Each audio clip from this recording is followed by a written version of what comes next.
जब मूसा की मृत्यु हुई तो क्यों उसका शव, उसका शरीर नहीं मिला? मूसा की कहानी की शुरुआत हमें देखने को मिलती है निर्गमन यानी एक्सोडस की किताब में।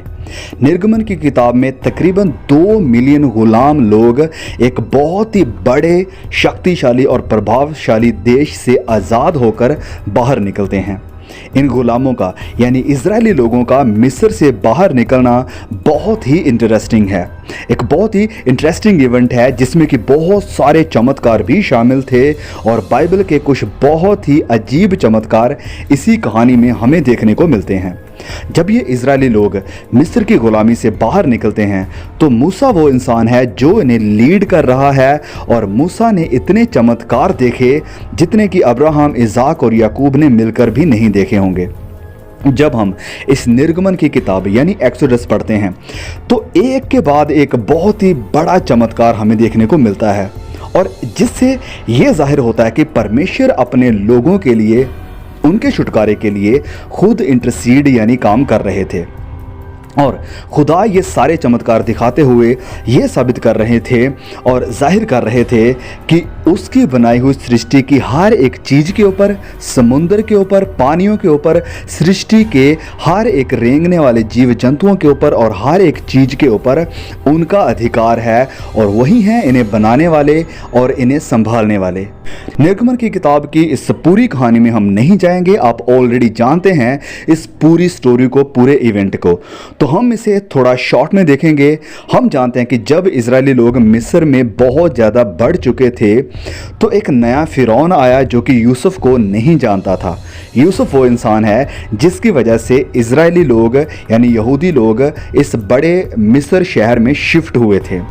तो ये नया फिरौन देखता है कि इजरायलियों की बढ़ती हुई बहुत जो आबादी है बहुत ही ज़्यादा बढ़ती जा रही है और वह इसे एक ख़तरे के रूप में देखता है और चाहता है कि इजराइल की बढ़ती हुई पॉपुलेशन को रोके और इसे रोकने के लिए, कंट्रोल करने के लिए वह एक आज्ञा देता है कि जितने भी लड़के होंगे इजरायलियों के घर में, जितने भी बॉयज़ पैदा होंगे वह उन सब को ख़त्म कर दें, कि उन सबको जितने भी लड़के पैदा होंगे मार देंगे। लेकिन खुदा मूसा को इस खूंखार आतंक से बचाते हैं और खुदा के इंतज़ाम से मूसा इसी फ़िरौन के महल में आकर रहने लगता है और सारी शिक्षा, शास्त्रों की शिक्षा और अस्त्रों की शिक्षा को हासिल करता है। और इजरायली लोगों के लिए मूसा उनके इतिहास का दूसरा सबसे बड़ा इंसान था अब्राहम के बाद। तो जब हम कहानी में आगे बढ़ते हैं तो हम देखते हैं कि मूसा की ये बादशाहत वाली ज़िंदगी ख़त्म हो जाती है जब वह देखता है कि एक मिस्री और एक इजरायली आपस में लड़ रहे हैं और इन दोनों में से वह एक मिस्री को मार देता है और फिर वह यानी मूसा बचने के लिए वहाँ से, मिस्र से भाग जाता है अपनी जान को बचाने के लिए। तो पवित्र बाइबल में मूसा की कहानी सच में पढ़ने के लिए बहुत ही इंटरेस्टिंग है। 40 साल की उम्र में 40 सालों तक मूसा भेड़ों और बकरियों को चराता है। वह उजाड़ में रहता है, विल्डरनेस में रहता है और फिर वह वहाँ से लौट कर आता है 80 साल की उम्र में वापस मिस्र देश में, जब वह परमेश्वर का काम शुरू करता है जो परमेश्वर उसे देते हैं। तो मूसा क्यों वापस मिस्र में आया था? क्योंकि परमेश्वर ने उसे भेजा था। परमेश्वर ने मूसा के साथ बात की थी जलती हुई झाड़ी में और उसे कहा था कि तू वापस उसी देश में यानी मिस्र में जाएगा और वहाँ से जो मेरे लोग हैं यानी इजरायली लोग हैं उनको छुड़ा कर लेकर आएगा। तो हम पूरी कहानी को जानते हैं कि मूसा जाते हैं और खुदा बहुत ही चमत्कारी तरीके से इजरायली लोगों को मिस्र से बाहर निकालते हैं और वह कनान देश की तरफ बढ़ते हैं, अपना सफ़र शुरू कर देते हैं। और हम पवित्र बाइबल से जानते हैं कि जितने भी लोग मिस्र देश से निकल कर आए थे उनमें से कोई भी वादा की हुई धरती तक नहीं पहुंच पाया था, क्योंकि उन्होंने परमेश्वर की आज्ञाओं को तोड़ा, उन्होंने परमेश्वर के ऊपर विश्वास नहीं किया और मूर्ति पूजा तक भी की, परमेश्वर को ठुकराया, जिसकी वजह से परमेश्वर ने कहा कि तुम्हारे बच्चे यानी जो अगली जनरेशन है वह कनान देश में जाएगी, इस वादा की हुई धरती में जाएगी, बाकी सारे लोग इसी धरती के ऊपर रह जाएंगे, ख़त्म हो जाएंगे। तो सिर्फ 2 लोग जो कि मिस्र से निकलकर आए थे वह कनान देश में जा पाए थे और वह 2 लोग थे, यहोशुआ और कालेब। आप कहेंगे कि क्या मूसा भी रास्ते में ही रह गया? मूसा क्यों नहीं जा पाया कनान देश में, उस वादा की हुई धरती में? हाँ, तो मूसा भी रास्ते में ही रह गया था। मूसा को भी कनान देश में वादा की हुई धरती में जाने का प्रिविलेज नहीं मिला। अब ऐसा क्यों हुआ, हम वचन से ही जानते हैं। तो परमेश्वर का वचन हमें बताता है, बाइबल हमें बताती है, परमेश्वर ने खुद बताया कि क्यों मूसा भी कनान देश में नहीं जा पाएगा। हम वचन से पढ़ते हैं, व्यवस्था विवरण अध्याय 32 वचन 48 से लेकर 52 तक। Deuteronomy chapter 32 verse beginning from 48 to 52 लिखा है, फिर उसी दिन यहोवा ने मूसा से कहा, उस अबारीम पहाड़ की नबो नामक चोटी पर जो मोआब देश में यरीहो के सामने है, चढ़कर कनान देश जिसे मैं इजराइलियों की निज भूमि कर देता हूँ उसको देख ले। कनान देश को देख ले, परमेश्वर मूसा से कह रहा है। तब जैसा तेरा भाई हारून होर पहाड़ पर मरकर अपने लोगों में मिल गया, वैसे ही तू इस पहाड़ पर चढ़कर मर जाएगा और अपने लोगों में मिल जाएगा। इसका कारण ये है कि सीन जंगल में कादेश के मरीबा नाम सोते पर तुम दोनों ने मेरा अपराध किया, क्योंकि तुमने इजराइलियों के मध्य में मुझे पवित्र नहीं ठहराया। इसलिए वह देश जो मैं इजराइलियों को देता हूँ तू अपने सामने देख लेगा, परंतु वहाँ जाने नहीं पाएगा। तो उस देश को देख तो लेगा लेकिन वहाँ पर एंटर नहीं कर पाएगा। तो जैसे कि परमेश्वर ने कहा था कि तू सिर्फ कनान को देख पाएगा, तो परमेश्वर ने मूसा को कनान देश देखने के लिए दिया। और मूसा ने नबो पहाड़ के ऊपर चढ़कर, चोटी के ऊपर चढ़कर कनान देश को दूर से देखा। तो गिनती अध्याय 20 वचन 1 से 12 तक में जब हम पढ़ते हैं, यहाँ पर लिखा है, पहले महीने में सारी इजरायली मंडली के लोग सीन नामक जंगल में आ गए और कादेश में रहने लगे, और वहाँ मिरियम मर गई। मिरियम जो कि मूसा की और हारून की बहन थी, और वहीं उसको मिट्टी दी गई। अब गिनती अध्याय 20 में हम जो पढ़ रहे हैं, यहाँ पर हम वो चीज़ देखेंगे कि किसकी वजह से मूसा मिस्र देश में नहीं जा पाया था। अब वो इवेंट हम देखने वाले हैं गिनती अध्याय 20 में। आगे लिखा है, वहाँ मंडली के लोगों के लिए पानी ना मिला, इसलिए वह मूसा और हारून के साथ विवाद के विरुद्ध इकट्ठे हुए, और लोग ये कहकर मूसा से झगड़ने लगे, भला होता कि हम उस समय ही मर गए होते जब हमारे भाई यहोवा के सामने मर गए, और तुम यहोवा की मंडली को इस जंगल में क्यों लेकर आए हो कि हम अपने पशुओं समेत यहाँ मर जाएं, और तुमने हमको मिस्र से क्यों निकालकर इस बुरे स्थान में पहुँचाया। यहाँ तो बीज या अंजीर या दाखलता या अनार कुछ भी नहीं है, यहाँ तक कि पीने को कुछ पानी भी नहीं है। अब ये इजरायली लोग मूसा के साथ झगड़ रहे हैं, उसे बुरा भला कह रहे हैं। तब मूसा और हारून मंडली के सामने से मिलाप वाले तंबू के द्वार पर जाकर अपने मुंह के बल गिरे, और यहोवा का तेज उनको दिखाई दिया।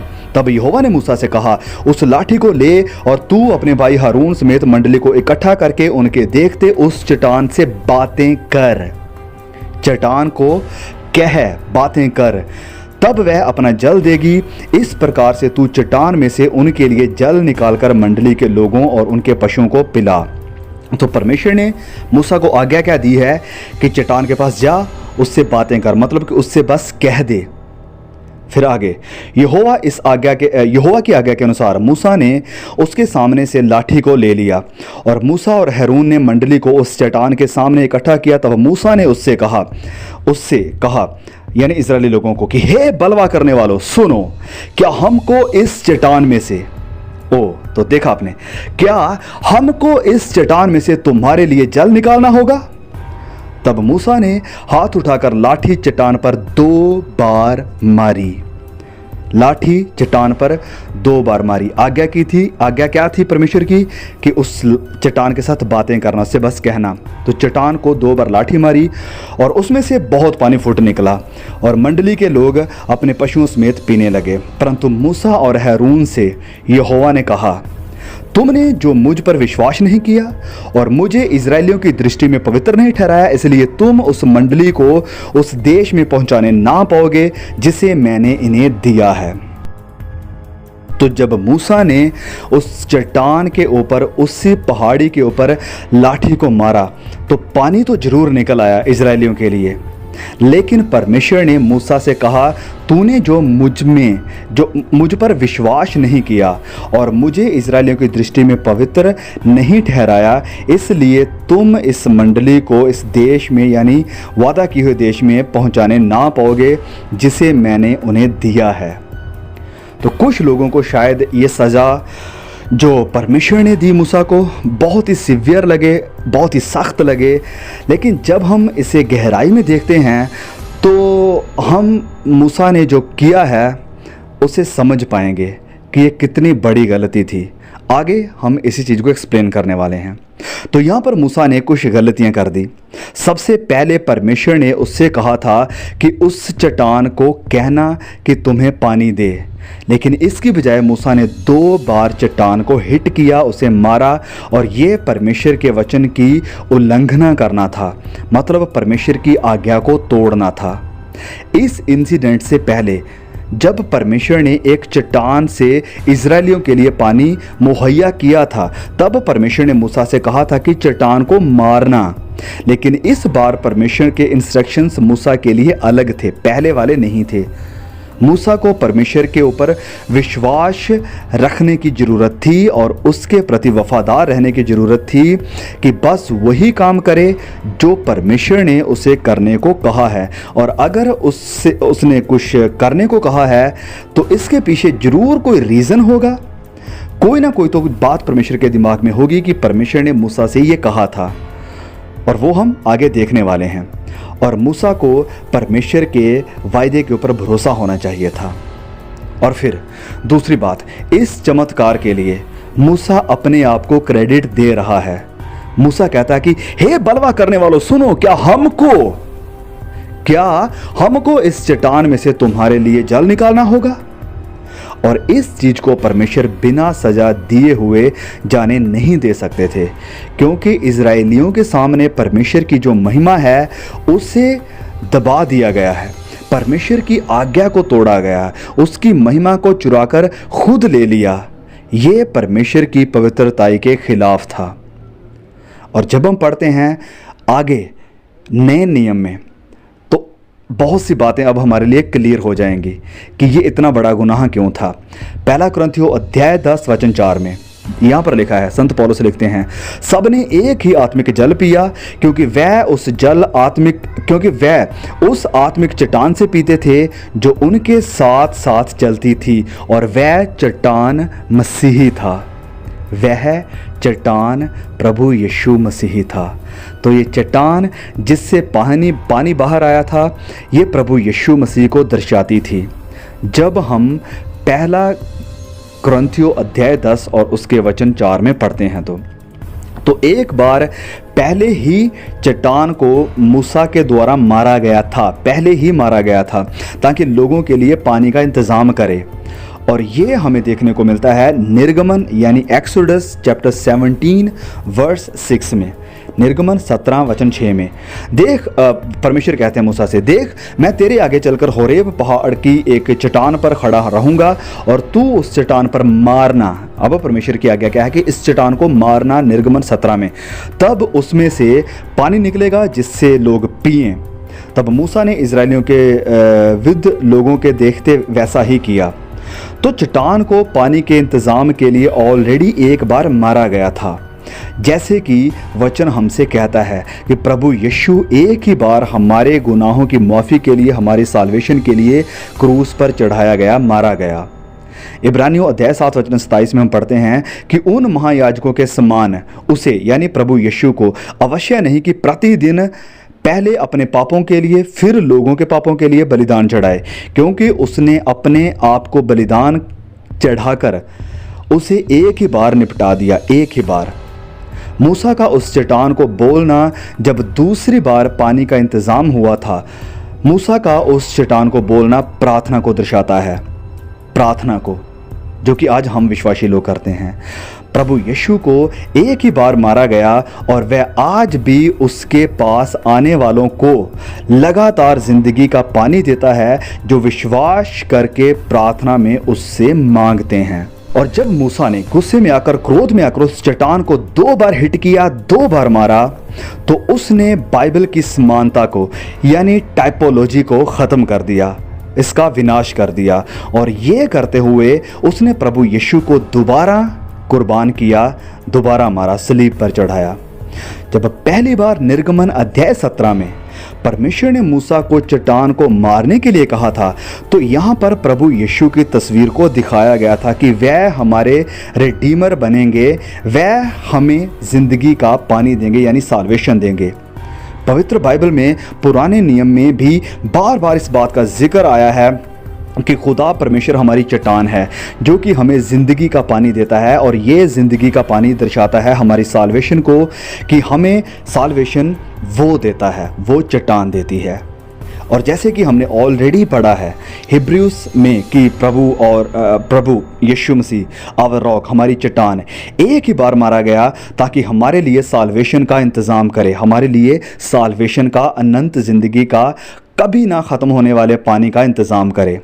तो पहली बार निर्गमन 17 में परमेश्वर ने मूसा से कहा था कि चट्टान को एक बार मारना, लेकिन दूसरी बार गिनती 20 में परमेश्वर ने मूसा से कहा था कि बस चट्टान को बोलना, उससे उस चट्टान को कहना। तो उसने चट्टान को बोला नहीं, वरन दोबारा से मारा। और अगर परमेश्वर ने मूसा की इस गलती की सज़ा ना दी होती तो इसका मतलब है कि ये पिक्चर इस्टेब्लिश हो जाती कि साल्वेशन के लिए या अपने गुनाहों की माफ़ी के लिए बार बार प्रभु यीशु को कुर्बान किया जाना ज़रूरी है। तो यहाँ पर हुआ क्या है कि परमेश्वर एक टाइपोलॉजी को, एक समानता को बना रहे हैं, क्रिएट कर रहे हैं, फ्यूचर के लिए एक टाइपोलॉजी को क्रिएट कर रहे हैं, बना रहे हैं। लेकिन मूसा के द्वारा उस चट्टान को 2 बार मार के इस टाइपोलॉजी को, इस समानता को, इस तस्वीर को ख़त्म कर दिया गया। ओके, तो चलिए थोड़ा और गहराई में जाते हैं। इस पूरी स्टोरी में एक्सोडस से लेकर ड्यूटरोनोमी यानी व्यवस्था विवरण तक, और इस सारी घटनाओं में जो घटी, जिसके बारे में हमने अभी देखा, परमेश्वर सुसमाचार को भी इस्टेब्लिश कर रहे थे। परमेश्वर ने जब मूसा को कनान देश में जाने की अनुमति नहीं दी, परमेश्वर ने जब मूसा को रोक दिया, तो ये सब कुछ करते हुए परमेश्वर ये भी जाहिर कर रहे थे कि कनान देश में यानी अनंत ज़िंदगी में, नए यरूशलेम में, आप कर्मों के द्वारा नहीं, व्यवस्था के द्वारा नहीं, अपने कामों के द्वारा नहीं, अपने बल के ऊपर नहीं, वरन सिर्फ प्रभु यीशु के थ्रू ही जा सकते हैं। तो इस स्टोरी में लोगों को कनान में लेकर कौन गया था? मूसा नहीं, मूसा रह गया। यहोशुआ और यशुआ सेम नेम्स हैं, दोनों के नाम का मतलब भी एक ही है। तो जैसे यहोशुआ लोगों को वादा की हुई धरती में लेकर गया, वैसे ही हमारे प्रभु यशुआ भी हमें नई यरूशलेम में, नई धरती में लेकर जा सकते हैं। मतलब कि हम सिर्फ प्रभु यीशु के थ्रू ही नई ज़िंदगी को, नए यरूशलेम में और नई वादा की हुई धरती में जा सकेंगे। तो मूसा का परमेश्वर के वचन को तोड़ना, घमंड दिखाना, परमेश्वर की महिमा को छीनकर अपनी बनाना, अपनी महिमा करवाना, प्रभु यीशु मसीह के क्रूसीफिक्शन की तस्वीर को डिस्ट्रॉय करना, मूसा का वादा की हुई धरती में ना जाने का कारण बना। लेकिन इस सब के बावजूद भी हम क्या देखते हैं कि मूसा ने कोई कंप्लेन नहीं की या परमेश्वर के साथ गुस्सा नहीं हो गया। उसने परमेश्वर को बुरा भला नहीं बोला कि मैं क्यों नहीं जा सकता हूँ, मैंने तो इतना कुछ किया है, सब कुछ मैंने छोड़ दिया, ये सब कुछ नहीं उसने कहा। मैं परमेश्वर के प्रति वफादार बना रहा, वरना मैं फिर भी खुदा के साथ वफादार बना रहा। परमेश्वर के लोगों को उसने लीड किया जब तक उसकी सांसें चल रही थी। तो जब हम आगे पढ़ते हैं व्यवस्था विवरण 34:4 से लेकर 6 तक में, यहाँ पर यूँ लिखा है, ड्यूटोनोमी चैप्टर 34 वर्स 4 to 6। तब यहोवा ने उससे कहा, जिस देश के विषय में मैंने अब्राहम, इसहाक और याकूब से शपथ खाकर कहा था कि मैं इसे तेरे वंश को दूंगा, वह यही है। मैंने इसको तुझे साक्षात दिखा दिया है, परंतु तू पार होकर वहाँ जाने ना पाएगा। तब यहोवा के कहने के अनुसार उसका दास मूसा वहीं मोआब देश में मर गया, मोआब देश में। और यहोवा ने सुनिए, यहोवा ने उसे मोआब के देश में बैतपोर के सामने एक तराई में मिट्टी दी, और आज के दिन तक कोई नहीं जानता कि उसकी कब्र कहाँ है। तो भले ही मूसा को कनान देश में जाने की अनुमति नहीं मिलती, लेकिन वह अपने मौत के अंतिम समय तक भी खुदा के प्रति वफादार था। और फिर एक बहुत ही अद्भुत चीज़ हमें यहाँ पर देखने को मिलती है, और वह ये है कि मूसा को दफनाने वाला कोई और नहीं था। किसी इंसान ने उसे नहीं दफनाया, वरन परमेश्वर ने खुद उसे दफनाया। उससे वचन में लिखा है कि मिट्टी दी, और ये थी मूसा की कहानी की एंडिंग। लेकिन उसके बाद सुनिए, इसके बाद मूसा को दफनाए जाने के बाद कुछ बहुत ही अद्भुत होता है, बहुत ही ड्रामेटिक। और चलिए अब हम वो देखते हैं। मोसेस का अंतिम दफन उसके भाई बहनों या किसी इजरायलियों ने नहीं किया, वरन ये परमेश्वर ने खुद किया था। और वचन में जैसे लिखा है कि आज के दिन तक कोई भी नहीं जानता है कि उसकी कब्र कहाँ पर है, उसे कहाँ पर दफनाया गया था। लेकिन हम ये चीज़ जरूर देखते हैं कि मूसा परमेश्वर की उपस्थिति में था, परमेश्वर के साथ था। हम कैसे जानते हैं? हम जानते हैं नए नियम से, जब हम पढ़ते हैं मूसा और एलिया के बारे में कि वो प्रभु यीशु से मिलने को आते हैं, जिसे ये क्लियर हो जाता है कि मूसा परमेश्वर की उपस्थिति में था, खुदा के घर में था। लेकिन उसकी बॉडी को क्या हुआ? उसकी ग्रेव कहाँ पर है? उसकी कब्र कहाँ पर है? अब यही चीज़ है जो वचन कहता है कि किसी को भी नहीं पता। लेकिन ऐसा हुआ क्यों किसी को नहीं पता। जब परमेश्वर ने उसे खुद दफनाया, उसका अंतिम संस्कार किया, तो वहाँ पर कोई ग्रेव नहीं बनी, कोई कब्र नहीं बनी, और ना ही कोई कब्र के ऊपर मारकर छोड़ा गया। और ये इसलिए हुआ था ताकि इजरायली लोग मूर्ति पूजा करना शुरू ना कर दें, बिकॉज ये उनका नेचर था मूर्ति पूजा करना। और इसी कारण परमेश्वर ने मूसा के शव को, मूसा के बदन को किसी के सामने आने नहीं दिया, और ना ही इसकी कब्र का कोई निशान छोड़ा, और ना ही किसी को आज तक पता है कि मूसा को कहाँ पर दफनाया गया था। मूसा के शव को लेकर, उसकी बॉडी को लेकर एक और रहस्य है, एक और मिस्ट्री है, जो कि हमें पढ़ने को मिलती है पवित्र बाइबल में। जब हम पढ़ते हैं नए नियम में, यहूदा चैप्टर 1 में, और वचन में यहाँ पर हम देखते हैं कि प्रधान स्वर्गदूत है, जो कि माइकल एंजल है, वह शैतान के साथ वाद विवाद करता है मूसा के शव के बारे में, उसकी बॉडी के बारे में। चलिए वचन से हम पढ़ते हैं यहूदा 1:9 में। परंतु प्रधान स्वर्गदूत मिकाएल ने जब शैतान से मूसा के शव के विषय में वाद विवाद किया। बाइबल के विद्वान इस बात को लेकर क्लियर नहीं है, कोई भी नहीं जानता है कि ये डिबेट, ये वाद विवाद कब हुआ था। तो ज़्यादातर विद्वान यही मानते हैं कि ये हुआ था जब मूसा को दफनाया गया था।